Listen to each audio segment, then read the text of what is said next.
Hello, what's up? This is KY Chia. Today I'm going to tell you a story of a hairy elephant. Turn back the clock to 1956, I think, when I was 10 years old. I was with friends, in the secondary jungle looking for birds along a railway line. We will walk and we chance upon a concrete signboard. So I was just curious and look at it. Signboard says here, it says, there is buried here an elephant in defense of its herd, charge and derail a train, you know, written as September 17th, 1894. Okay, so that memory stayed with me for a long time.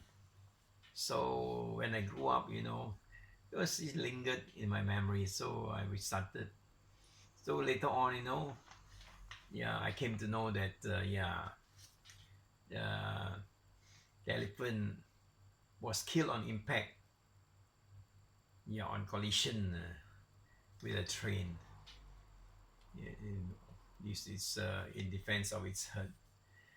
Those days, I think, according to history, the railway line was built in 1894. Around that time, was completed around that time, was quite new to ferry goods and services, to Taba Road and Ipoh. And being new and then very noisy in the jungle, you must have the animals must have disturbed the animals and their habitat.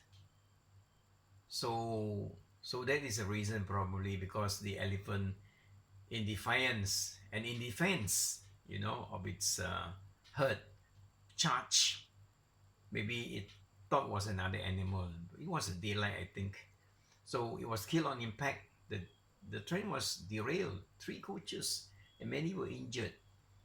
The train was carrying business people or workers to and fro, especially from the Kinta Valley where tin was being mined.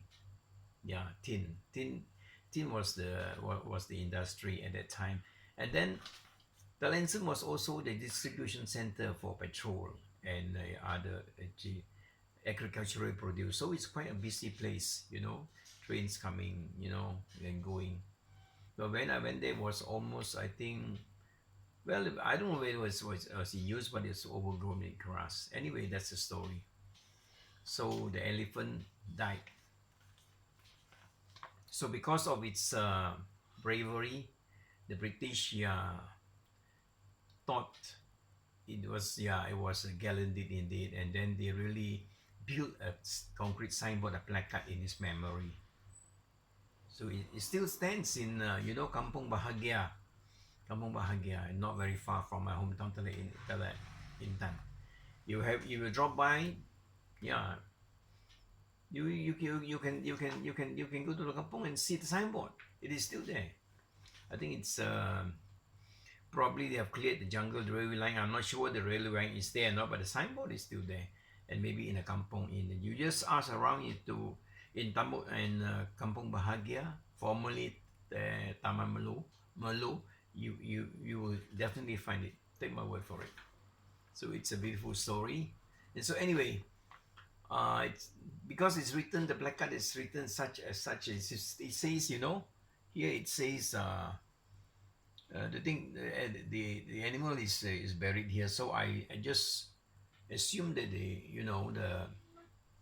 the bones is buried where it was killed, but the skull, it seems, is in Taiping Museum, Perak. Check it out. But the tusk, it seems, have gone halfway around the world to England. During that time was the British Empire, so obviously ivory was a very priceless item. So it seems they have taken the tusk, about 6 foot long, 6 foot long tusk, ivory, back to England in one of the museums. I don't know, you check it out. So that's the story. The bones is in Taiping Museum.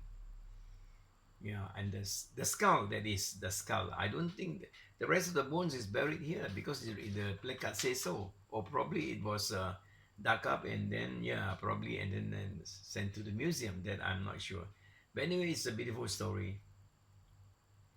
Uh, I don't know whether it is in the tourist brochure or not, but anyway, if you come to Teluk Anson, yeah, check it out. Okay, thanks for watching. Over and out. Bye bye.